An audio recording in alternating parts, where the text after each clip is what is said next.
va poursuivre avec Oussem Assadi, qui est le CEO de Déjà Mobile. Alors Déjà Mobile, la société existe depuis déjà un certain temps. Vous êtes maintenant une quarantaine de collaborateurs. Alors j'ai beaucoup aimé la façon dont tu m'avais présenté les différentes solutions pour le secteur bancaire, parce que vous n'avez pas que des clients dans le secteur bancaire. Est-ce que tu peux revenir sur ces deux solutions-là et nous expliquer en fait comment celles-ci se sont mises en place ces dernières années? Oui, tout à fait. Bonjour d'abord, Solène. J'ai effectivement décrit le parcours de Déjà Mobile. Donc là, sur la photo, on voit, c'était une photo de 2014. On était une dizaine, on tenait sur un petit bateau comme ça. C'est un événement d'équipe qu'on a fait. En 2015, donc juste un an après ces photos-là, on a lancé notre solution pour les émetteurs de cartes de paiement. Et en deux mots, la promesse, c'est notre solution va permettre à tout émetteur de digitaliser les cartes de paiement, quelles qu'elles soient, Visa, Mastercard, CB, débit, crédit, ce que vous voulez, dans n'importe quelle application de type wallet, que ce soit des applications comme Apple Pay, JPay, Samsung Pay par exemple, ou alors la propre application de la banque qu'on va transformer en wallet de paiement, en moyen de paiement, NFC, grâce à notre technologie. Ça, c'était un besoin qui était remonté par vos clients actuels? Oui, c'était quelque chose évidemment qui était identifié sur le marché. C'était les prémices du paiement mobile, on va dire autour de 2010 jusqu'à 2015.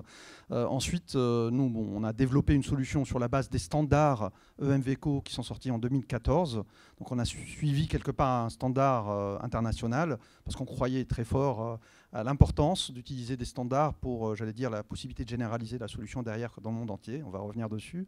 Et assez rapidement, on a réussi à convaincre la première banque française, à savoir le Crédit Agricole, qui a adopté notre solution pour un pilote dès 2015 et ensuite pour généraliser à tous ses clients dans la foulée.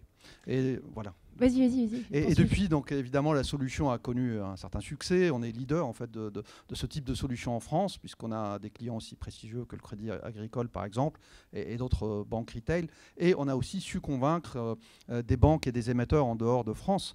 À titre d'exemple, on a la première banque islandaise qui utilise notre solution, qui s'appelle Arion Bank. Comment Arion Bank, qui est la première banque islandaise. Un autre exemple, on a aussi des émetteurs non bancaires, par exemple le groupe Up, qui est un émetteur leader dans le domaine des cartes pour les employés, chèque déjeuner, chèque cadeau, utilise notre solution pour déployer donc effectivement ces cartes digitales dans tous les pays du groupe, et pas seulement en France. Et vous êtes aussi dans la mobilité, Absolument. On a lancé également, j'allais dire, une solution dédiée au domaine de la mobilité, donc autour de ce qu'on appelle le ticketing, à savoir le fait de digitaliser des titres de transport dans le mobile. Et on a là un projet phare qui s'appelle Smart Navigo, où on participe au consortium qui développe donc cette solution de dématérialisation des titres de transport en Île-de-France. Parfait, merci beaucoup. Au niveau de votre levée de fonds, vous avez fait une levée de fonds de 2,5 millions en octobre 2017. Oui. En quoi celle-ci a permis d'accélérer et continue, j'imagine, encore d'accélérer le mouvement, et quelles sont vos velléités de développement à l'international, sachant que vous êtes déjà aujourd'hui présent dans une douzaine de pays? Tout à fait.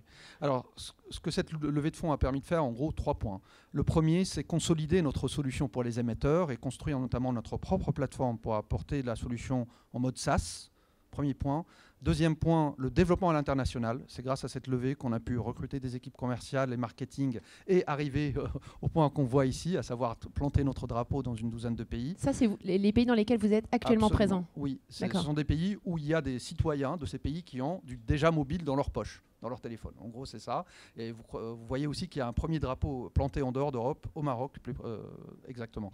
Et troisième point important, c'est que ça nous a permis également de développer une nouvelle solution côté acceptation, puisqu'on a lancé cette année une solution dédiée à la dématérialisation des logiciels d'acceptation de paiement.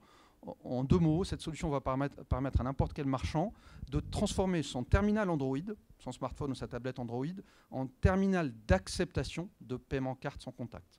Donc c'est quelque chose qui va vraiment démocratiser pour les marchands l'accès à ces fonctionnalités d'acceptation de paiement carte. Parfait, merci Oussem. Pour clôturer cette interview, quel est ton mot de la fin? Alors mon mot de la fin, c'est international. Je pense que c'est le mot qui va résumer au mieux nos objectifs dans les prochaines années.